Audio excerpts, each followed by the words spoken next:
Welcome, Smashers! As you all know, a new Smash Direct came out on October 23rd, and of course I was going to make a video about it. Now the Direct came in the form of the 50 Fact Extravaganza, so today I'm going to tell you the top 13 things about Super Smash Bros. For Wii U that make my dick rock fucking hard.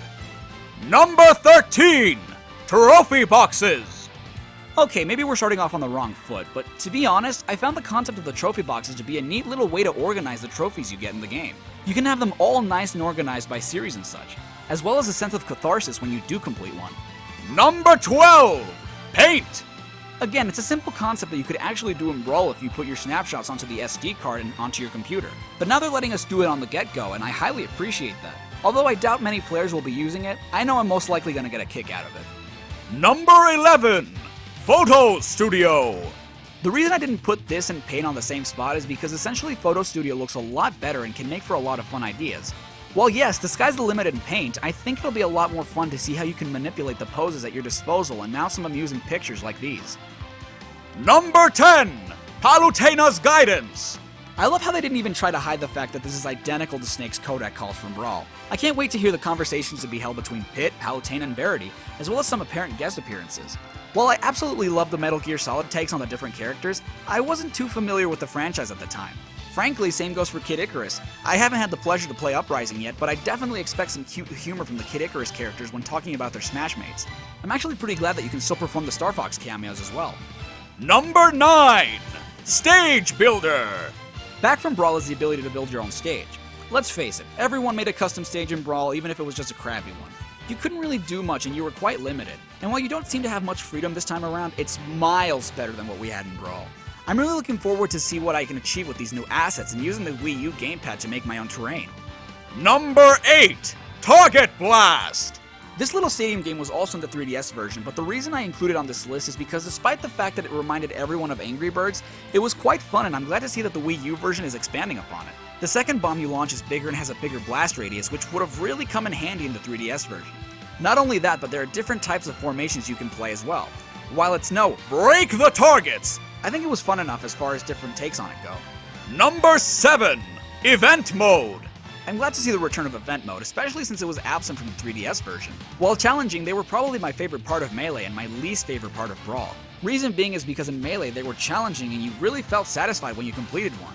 In Brawl they were really easy and you didn't really feel all that rewarding. They're taking it in a bit of a new direction though, with branching pathways and themes as well as a 2-player mode. Burpee Sesh Bra? What does that even mean? Anyway, speaking of 2-player mode, Number 6, Group Stadium. This is something I don't quite understand. Why was this never implemented before? Smash Bros. Is a party game before a fighting one. You would think that multiplayer and stadium mode would be included just as well as the regular matches. And I love it, except for maybe all 4 players in Multi-Man Smash. I feel like that would get pretty crowded. But as for taking turns in Target Blast and Home Run contests, I think it'll make it a lot more fun just to see who can beat who at what game. Number 5, Danger Zones.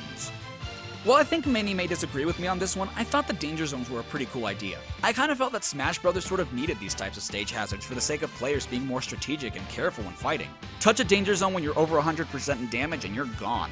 The only thing I can really complain about and that I do think would be unfair is when you're thrown into a Danger Zone with under 100% damage and you start bouncing back and forth to the point where you do reach that damage and die as a result.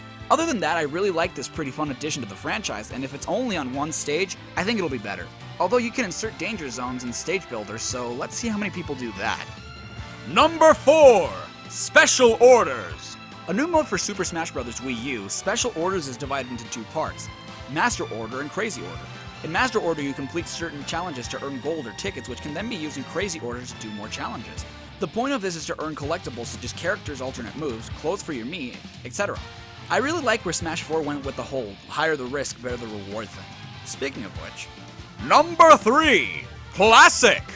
Higher the risk, better the reward pretty much means that if you play on a higher intensity, you'll get more gold and better things overall. And that's the case in Classic mode as well, where you'll be rewarded depending on how well you perform and how well you can survive. You'll have to face various challenges, fighting multiple characters at a time, sometimes having a rival in this sort of tournament where it's the survival of the fittest, as well as other surprises. I know what you're thinking. That doesn't sound like Classic Mode at all.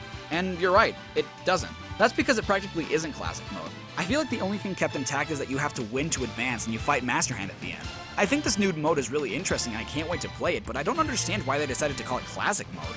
Why not have it as a separate thing and keep Classic intact? In fact, the 3DS version had something similar with the choosing your own path thing. There were no events and you could fight who you wanted. I just kind of missed that feeling of seeing who you were going to fight just a few seconds before you fought them, because the game picked the order, not you. Wait, this just dawned on me. You'll be fighting multiple characters in Classic? Number 2, 8-player Smash.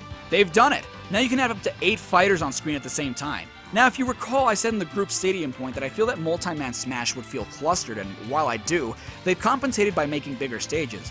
I can't tell you how many times I played Melee or Brawl with my cousins, and there would always be 5 or 6 of us, so whoever wasn't playing would have to wait until the ones who were finish their drawn-out stock match just to switch to loser out. While it can definitely lead to chaos on the battlefield, I do still think that it'll be a little crowded with even bigger stages, but it's great to know that more people can join the fight and not have to wait. The only downside is that I think this mode won't be available online, which I think would have been the optimal decision. Number 1! I wish I could say the announcer was my favorite thing, because he was. He was so out there and dynamic. He really kept me engaged the entire time. Back in April of this year, we had another Nintendo Direct, presented by Masahiro Sakurai himself, and while Sakurai was really trollish and funny, he was dubbed over by some dude, making it kinda boring, I'm not gonna lie. Sometimes the announcer this time around would interrupt himself mid-sentence to say something awesome, and then go back to being quiet and fun. Sometimes it just felt like he was trying to tell us, I know you're watching the Smash stuff, but look how fucking huge my dick is! I'm sorry, I just thought you should know. But it's my favorite things based around the 50-fact extravaganza and the stuff for the Wii U, not the video itself, so... Controllers! The announcer wasn't kidding when he said that this was the game with the best controller support. You have so many options to choose from. Wiimote, the Nunchuck combo, the Classic Controller Pro, the Wii U Pro Controller, the Wii U Gamepad, the 3DS, and the GameCube controller. The most important thing in any game isn't the control of the characters, but the controller itself. Imagine this. Think of a game that you think has the best control. Now think of playing that game on what you consider the worst controller or the most uncomfortable one. You wouldn't be able to control your character properly, and I love that they're giving us so many options for the new Smash Brothers. We all knew that the GameCube controller was coming back, which is quite frankly my favorite, but to also have the 3DS itself be a controller for the Wii U version, that's pretty freaking cool. Despite the button layout being a bit awkward. Oh man, I can't wait to go back and play with the GameCube controller again. Well guys, thanks so much for watching my first top 13 list. There was a lot to choose from, but when there are good things, there are sadly also bad things. Click here to watch my top 13 things I didn't like about the 50 Fact Extravaganza.